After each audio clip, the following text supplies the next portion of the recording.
और इसी के साथ हेजिन सोचता है, ओह शिट, मेरे कपड़े तो फट गए हैं, क्या मुझे ऐसे ही घर पर वापस जाना होगा? अगर सिस्टर को ये पता चला तो वो मुझे जान से मार डालेंगे। हम एक पर्सन को भागते हुए दिखाया जाता है और इसी के साथ वो पर्सन सोच रहा होता है सुबह सुबह जॉगिंग करना काफी ज्यादा अच्छा होता है और इससे हमारी हेल्थ भी काफी ज्यादा अच्छी रहती है। और इसी के साथ वो पर्सन बोल रहा होता है, लेकिन इस वक्त मैं जो कर रहा हूँ इससे जॉगिंग तो कभी नहीं बोल सकते, और सच बताऊँ तो मुझे इस चीज से नफरत है। और हमें पता चलता है कि ये पर्सन और कोई नहीं बल्कि हेजिन है। और इस वक्त हेजिन काफी ज्यादा घबराया हुआ होता है क्योंकि वो किसी मॉन्स्टर से बचकर भाग रहा होता है और वो मॉन्स्टर देखने में काफी ज्यादा पावरफुल लग रहा होता है। और इसी के साथ हेजिन सोच रहा होता है, मुझे लग रहा था कि मैंने उस वॉल्फ मॉन्स्टर को हरा दिया है और अब मैं काफी ज्यादा पावरफुल हो चुका हूँ, लेकिन ये सब मेरी भूल है। इसी के साथ हमें प्रीवियस सीन दिखाया जाता है जहाँ पर हेजिन ने उस मॉन्स्टर को हरा दिया था, लेकिन उसे वहाँ से वो फ्लावर नहीं मिला था जो कि उसे चाहिए। जिसके बाद हमें मार्केट का सीन दिखाया जाता है और जब हेजिन वहाँ से जा रहा होता है तो लोग उसे देखकर उसकी बहुत ही ज्यादा बेइज्जती कर रहे होते हैं क्योंकि हेजिन की बॉडी के ऊपर काफी ज्यादा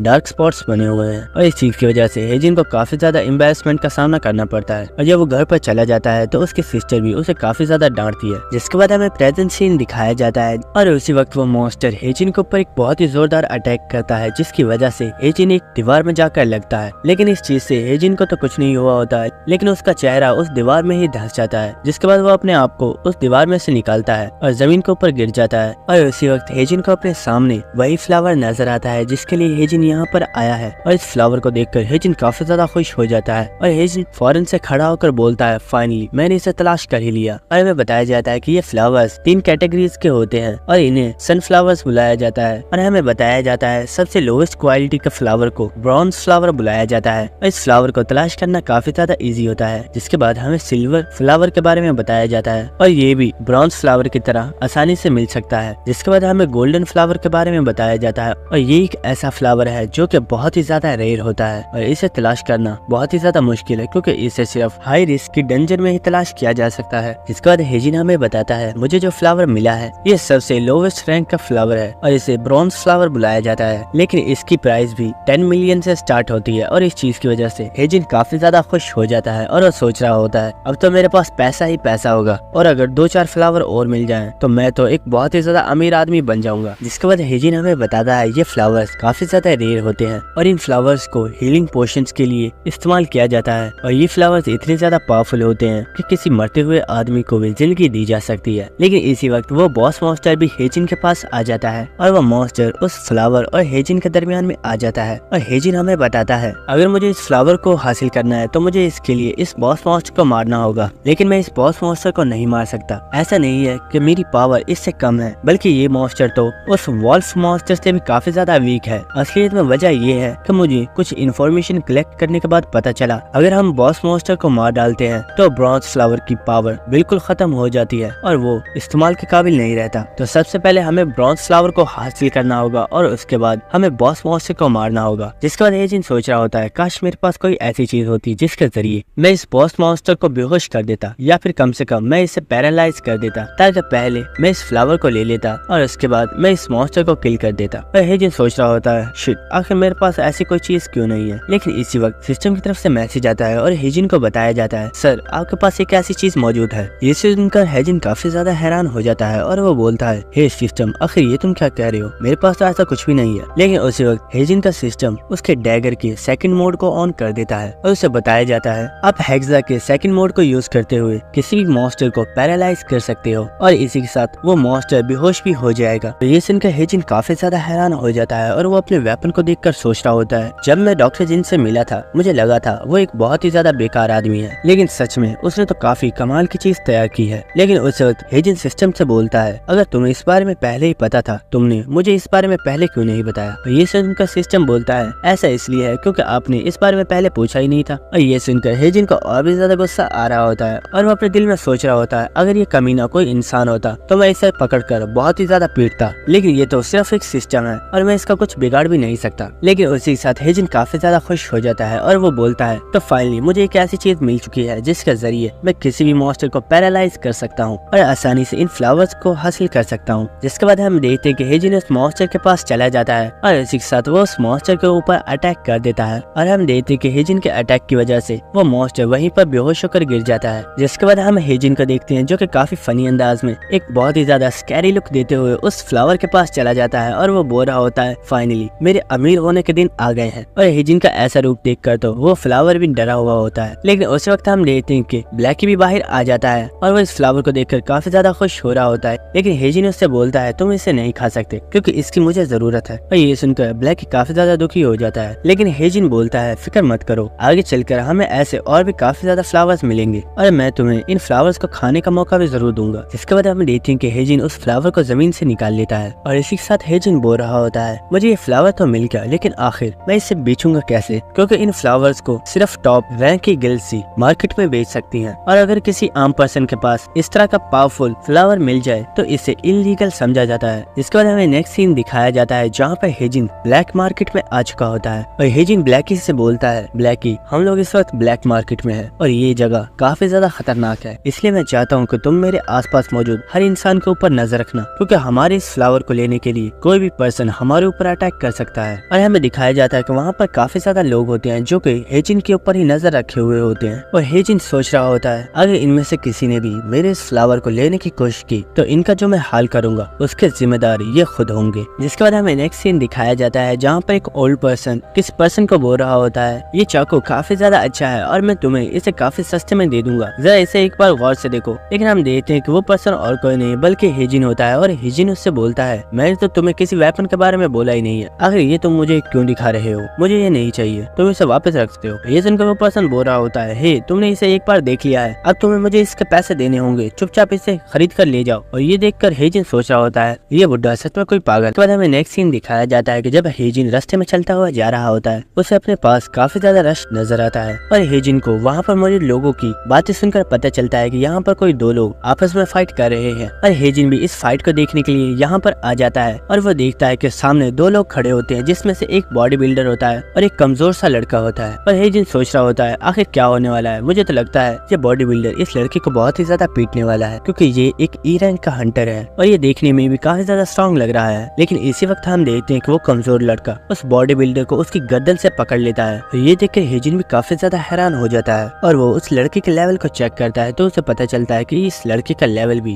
डी है। और उसी वक्त हम देखते हैं कि वो लड़का उस बॉडी बिल्डर की गर्दन को तोड़ देता है और वो उसे वहीं पर जान से मार डालता है। और हम देखते हैं कि ये देखकर वहाँ पर मौजूद लोग काफी ज्यादा खुश हो गए होते हैं। लेकिन हेजिन सोच रहा होता है ये जगह सच में काफी ज्यादा स्कैरी है, मुझे जल्दी से अपने फ्लावर को बेचकर यहाँ से निकलना चाहिए। जिसके बाद हेजिन रास्ते में चलता हुआ एक ड्रोन को देखता है जिसे देखकर हेजिन उसे उठा लेता है और हेजिन बोलता है ये देखने में तो काफी ज्यादा अच्छा लग रहा है, आखिर आप ये कितनी प्राइस में बेच रहे हो। और हेजिन सोचता है मुझे इस ड्रोन को ले लेना चाहिए। लेकिन उसी वक्त जब हेजिन उस ड्रोन की प्राइस को देखता है तो वो काफी ज्यादा घबरा जाता है क्योंकि उसकी प्राइस $20 मिलियन होती है। तो ये देखकर हेजिन बहुत ही ज्यादा एहतियात के साथ उस ड्रोन को वापस रख देता है और इसी के साथ हेजिन सोच रहा होता है मेरी जेब में इस वक्त एक पैसा भी नहीं है, अगर इसे हल्की सी भी खरोच आ गई तो मुझे लेने के देने पड़ जाएंगे। जिसके बाद हमें नेक्स्ट सीन दिखाया जाता है जहाँ पर हेजिन वहाँ से जा रहा होता है और इसी के साथ हेजिन काफी ज्यादा परेशान हो रहा होता है क्योंकि वो देखता है कि यहाँ पर काफी ज्यादा दुकानें मौजूद है। लेकिन हेजिन को समझ नहीं आ रही होती कि उसे कौन सी दुकान पर जाकर इस फ्लावर के बारे में पता करना चाहिए। और हेजिन सोच रहा होता है मैंने जितना सोचा था इस फ्लावर को बेचना तो उससे भी कई गुना ज्यादा मुश्किल है। लेकिन उसी वक्त हेजिन को किसी के चिल्लाने की आवाज आती है और वो देखता है कि ब्लैकी ने किसी पर्सन के ऊपर अटैक किया हुआ होता है। और ये देखकर हेजिन चिल्लाता हुआ ब्लैकी से बोलता है और ब्लैकी आखिर ये तुम क्या कर रहे हो, मैंने बोला था जो पर्सन हमारे ऊपर अटैक करेगा तुम्हें बस उसे पकड़ना है, आखिर इस बंदे ने तुम्हारा क्या बिगाड़ा है। और हेजिन उस पर्सन के पास आकर बोलता है मुझे माफ कीजिएगा, मुझे लगता है इसे शायद कोई मिसअंडरस्टैंडिंग हो गई है। पर हेजिन बोलता है मैं आपको अभी हील कर देता हूँ। लेकिन उसी वक्त वो पर्सन हेजिन को धक्का देता है और वो बहुत ही तेजी के साथ वहाँ से भाग जाता है। और ये देखकर तो हेजिन को कुछ भी समझ नहीं आती कि आखिर इस पर्सन को क्या हो गया। लेकिन उसी वक्त वो देखता है कि वो पर्सन भागता हुआ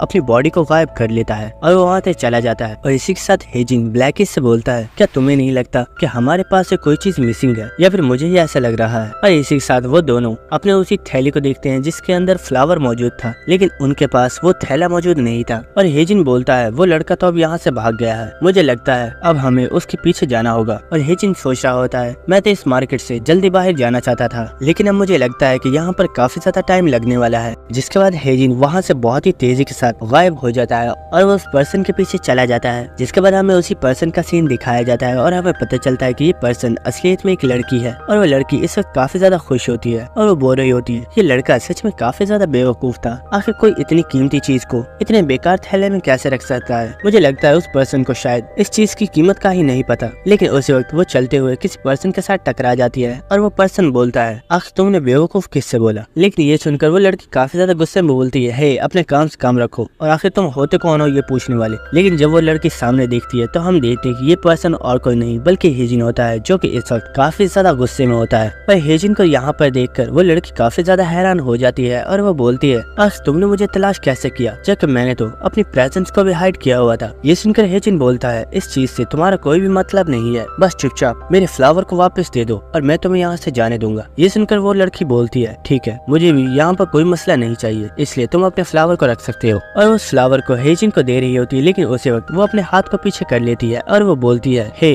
मैं जानती हूँ तुम इस फ्लावर को बेचने के लिए किसी अच्छी दुकान की तलाश में हो जहाँ से तुम्हें इसकी एक अच्छी प्राइस मिल जाए। अगर तुम चाहो तो इस चीज में मैं तुम्हारी हेल्प कर सकती हूँ, क्योंकि मैं इस जगह के बारे में बहुत ही अच्छे तरीके से जानती हूँ और मैं यहीं पर रहती हूँ। ये सुनकर हेजिन काफी ज्यादा हैरान हो जाता है और वो सोच रहा होता है शायद मुझे इस लड़की की हेल्प ले लेनी चाहिए। और वो बोलता है, आखिर इसके बदले में तुम्हें मुझसे क्या चाहिए। जिसके बाद वो लड़की बोलती है, मुझे तुमसे ज्यादा कुछ नहीं चाहिए, बस ये फ्लावर जितनी भी प्राइस पर बिकेगा मुझे उसका 40% हिस्सा चाहिए। ये सुनकर हेजिन को काफी ज्यादा गुस्सा आ जाता है और हेजिन उस लड़की से बोलता है, ओए मुझे लगता है तुमने मुझे कुछ ज्यादा ही अंडर एस्टिमेट कर दिया है। और इसी के साथ हेजिन अपने पॉइजनस डार्क ऑरा को रिलीज करता है, जो कि बहुत ही ज्यादा खतरनाक होता है। और इतनी खतरनाक ऑरा को देखकर वो लड़की काफी ज्यादा घबरा जाती है और हेजिन काफी ज्यादा डेविल्स वाली स्माइल देते हुए उस लड़की से बोलता है, मैं तुम्हें जिंदा छोड़ने के बारे में सोच रहा था, लेकिन अब मुझे तुम्हारे ऊपर काफी ज्यादा गुस्सा आ रहा है। और हाँ, मैं तुम्हें एक और चीज तो बताना भूल ही गया, क्या तुम जानती हो मेरे ये जो पेट है ये एक बहुत ही ज्यादा खतरनाक बीस्ट है और इसके अंदर इतना ज्यादा खतरनाक पॉइजन है कि वो किसी एस रैंक हीरो के हंटर को भी मार सकता है। और हाँ, जब मेरे इस पेट ने तुम्हारे ऊपर अटैक किया था तो इसने तुम्हारी बॉडी के ऊपर बाइट कर दिया था, जिसकी वजह से अब इसका पॉइजन तुम्हारी बॉडी के अंदर भी चला गया है और अब तुम्हारी डेथ भी होने वाली है। और ये सुनकर वो लड़की और भी ज्यादा घबरा गई होती है और वो इसी के साथ हेजिन के ऑरा को महसूस कर पा रही होती है। और हम देखते हैं कि हेजिन के ऊपर उसका रेड पाइथन का ऑरा भी उस लड़की को महसूस हो रहा होता है, जिसकी वजह से वो काफी ज्यादा घबरा जाती है और वो रोना स्टार्ट कर देती है। और वो लड़की हेजिन से बोलती है, प्लीज मुझे जाने दो, तुम जैसा बोलोगे मैं उसके लिए तैयार हूँ, पर प्लीज मुझे मत मारो। और ये सुनकर हेजिन भी अपने ऑरा के फ्लो को खत्म कर देता है और वो उस लड़की के पास आ जाता है और उससे बोलता है, मेरा नाम हेजिन है, तुम्हारा नाम क्या है। तो वो लड़की बोलती है, मेरा नाम बाइसु है। तो हेजिन बोलता है, ठीक है, तो बाइसु मुझे लगता है अब तुम मुझे गाइड करने के लिए बिल्कुल तैयार हो, तो प्लीज मुझे एक ऐसी दुकान पर ले चलो जहाँ पर जाकर मैं इस फ्लावर को बेच सकूं। जिसके बाद हमें नेक्स्ट सीन दिखाया जाता है जहाँ पर एक पर्सन एक बीस्ट के मांस को खा रहा होता है और हेजिन इस पर्सन को देखकर काफी ज्यादा हैरान हो रहा होता है। और इसी के साथ वो पर्सन बोलता है, मुझे लगता है मैंने अभी तक अपना इंट्रोडक्शन नहीं करवाया। और हमें उस पर्सन को दिखाया जाता है और इसी के साथ वो पर्सन बताता है, मेरा नाम याचा है और मुझे father of the black market बुलाया जाता है। ये सुनकर हेजिन बोलता है, ओ तो क्या इसका मतलब ये है कि तुम इस पूरी ब्लैक मार्केट में सबसे ज्यादा स्ट्रॉन्गेस्ट पर्सन हो। ये सुनकर वो पर्सन बोलता है, हाँ तुम ऐसा कह सकते हो। और इसी के साथ हेजिन सोच रहा होता है, जब बाइसु यहाँ पर आई थी तो वो काफी ज्यादा घबराई हुई थी। और हमें प्रीवियस मेमोरी दिखाई जाती है जहाँ पर बाइसु दरवाजा खोलकर अंदर आती है और वो बोलती है, फादर आपसे मिलने के लिए कोई पर्सन आया है, क्या मैं उसे अंदर लेकर आ जाऊँ। और हेजिन याचा से बोलता है, तुम्हारी बेटी तुमसे काफी ज्यादा डरी हुई थी, क्या तुम इतने ज्यादा बुरे पर्सन हो। और ये सुनकर वो पर्सन काफी ज्यादा हंसते हुए बोलता है, एक कमजोर इंसान की तरह बातें करना बंद करो। मेरी इस ब्लैक मार्केट में जो पर्सन हार जाता है वही बेवकूफ माना जाता है, चाहे इस चीज में गलती किसी की भी हो। और हाँ, मैं इस ब्लैक मार्केट का बादशाह हूँ और यहाँ पर मेरे ही हुक्म का सिक्का चलता है, इसलिए तुम क्या बोल रहे हो, तुम्हें सोच समझ कर बोलना चाहिए। और ये सुनकर हेजिन बोलता है, मुझे फर्क नहीं पड़ता, मैं यहाँ पर सिर्फ तुमसे एक डील करने के लिए आया हूँ, तो क्या तुम इस डील के लिए रेडी हो। बाइसु ने मुझे बताया है यही एक ऐसी जगह है जहाँ पर मैं इस सनफ्लावर को बेच सकता हूँ और तुम एक ऐसा पर्सन हो जो कि मुझे इसकी सही प्राइस दे सकता है। तो ये सुनकर याचा बोलता है, हाँ तुम बिल्कुल ठीक जगह पर आए हो, मैं एक पर्सन हूँ जो कि तुम्हारे सनफ्लावर को खरीद सकता है, लेकिन इससे पहले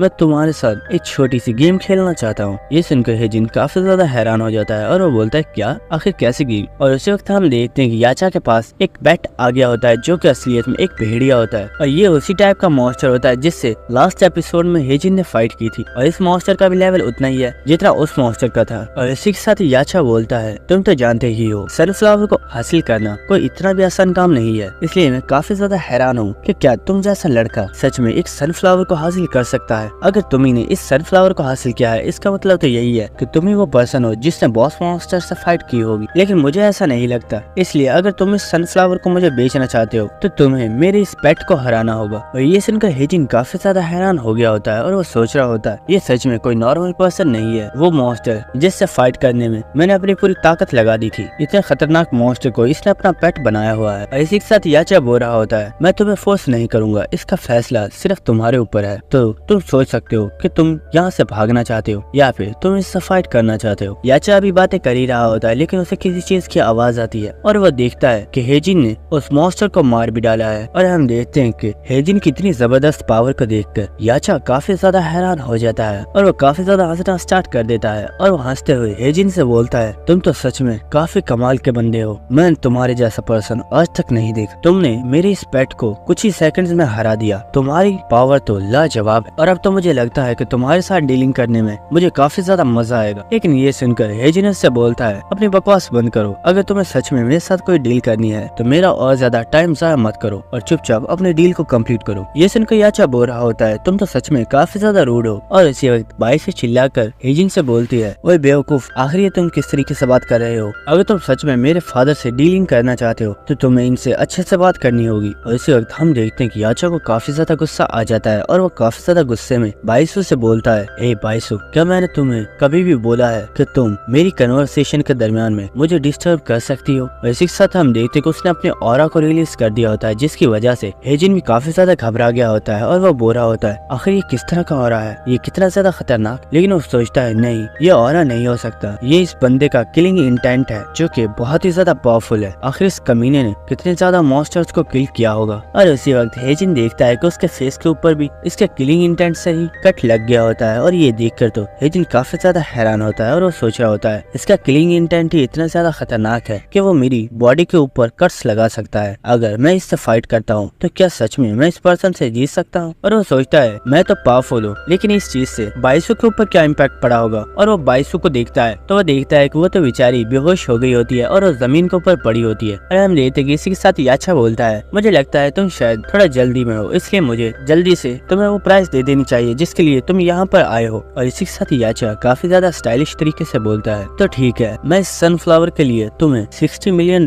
देने के लिए तैयार हूँ। और ये सुनकर हेजिन बोलता है क्या $60 मिलियन? और ये सुनकर याचा बोलता है क्यों, कम है क्या? बच्चे, मुझे लगता है शायद तुम्हें पता नहीं, लेकिन मैं ब्लैक मार्केट से तुम्हें कई गुना ज्यादा पे कर रहा हूँ। ये सुनकर हेजिन बोलता है अरे नहीं सर, मेरा कहने का मतलब था ये प्राइस मेरे लिए काफी है और आप तो सच में काफी ज्यादा ग्रेट हो। और ये सुनकर याचा काफी ज्यादा हंसना स्टार्ट कर देता है जिसके बाद हम देखते हैं कि हेजिन वहाँ से अपने पैसों को लेकर जा रहा होता है और वो इस वक्त काफी ज्यादा खुश होता है। उस वक्त बाइसु हेजिन के ऊपर चिल्लाकर बोलती है बेवकूफ, आखिर तुम जा कहाँ रहे हो? क्या तुम भूल गए हो कि तुम्हें अभी मेरी बॉडी के अंदर से उस पॉइजन को भी डिटॉक्सिफाई करना है? लेकिन उसी वक्त हम देखते हैं कि हेजिन अपनी एनर्जी से बाइसु को उसी वक्त हील कर देता है जिसकी वजह से बाइसु की पूरी बॉडी मुकम्मल तौर पर हील हो जाती है। और ये देखकर बाइसु काफी ज्यादा हैरान हो जाती है और वो बोलती है आखिर ये क्या था, मेरी बॉडी मुकम्मल तौर पर हील हो चुकी है, क्या तुम कोई हीलर हो? लेकिन उसी वक्त हेजिन उसके पास आ जाता है और वो उससे बोलता है हे, मैं तुम्हें एक चीज बताना चाहता हूँ, तुम्हारी बॉडी के अंदर कोई भी पॉइजन नहीं गया था क्योंकि मेरा पेट कोई पॉइजन बीस्ट नहीं है, मैंने सिर्फ तुमसे झूठ बोला था। ये सुनकर बाइसु काफी ज्यादा खुश हो जाती है लेकिन उसी वक्त उसे काफी ज्यादा गुस्सा आ जाता है और वो हेजिन के ऊपर अटैक कर देती